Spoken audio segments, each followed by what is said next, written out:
আসসালামু আলাইকুম, hello viewers, welcome back to my channel. তো ঈদ স্পেশাল আবার একটি সেমাই রেসিপি নিয়ে চলে আসলাম।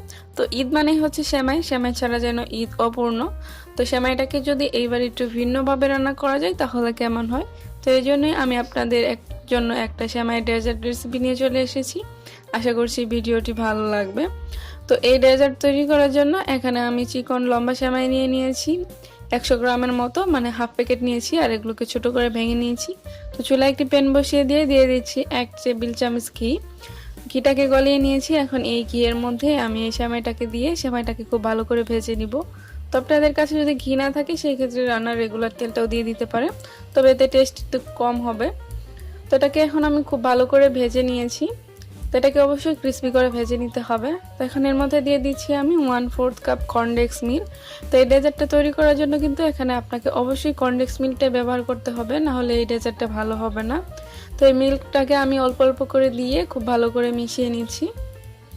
তো এই পর্যায়ে কিন্তু এটা অনেক বেশি আঠালো হয়ে গেছে, দেখেই বুঝতে পারছেন, আর ডেজার্টটা বানানোর জন্য পারফেক্ট।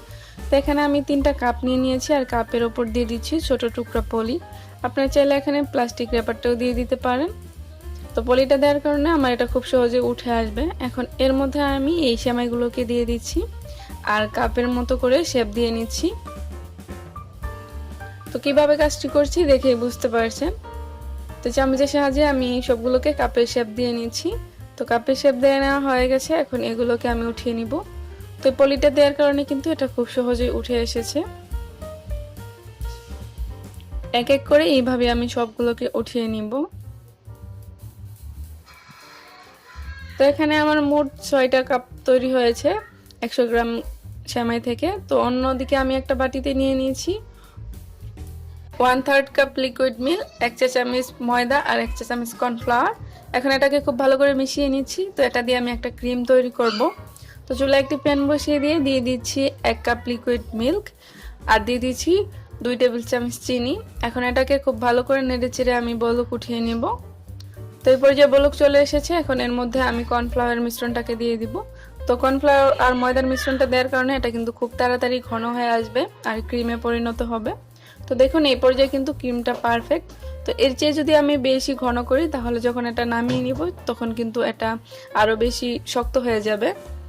তো এখন এটাকে আমি এইভাবেই নামিয়ে নিব। আর কিছুটা আমি একটা বাটিতে আলাদা করে নিয়ে নিয়েছি, আর এর মধ্যে দিয়ে দিচ্ছি রেড ফুড কালার। এটা পুরোটাই অপশনাল, আপনারা চাইলে দিতে পারেন বা স্কিপ করতে পারেন। তো এখন এই কাপগুলোর মধ্যে আমি এই ক্রিমের মিশ্রণটাকে দিয়ে দিচ্ছি। তো এক এক করে আমি সবগুলো কাপের মধ্যে মিশ্রণটাকে দিয়ে নিব।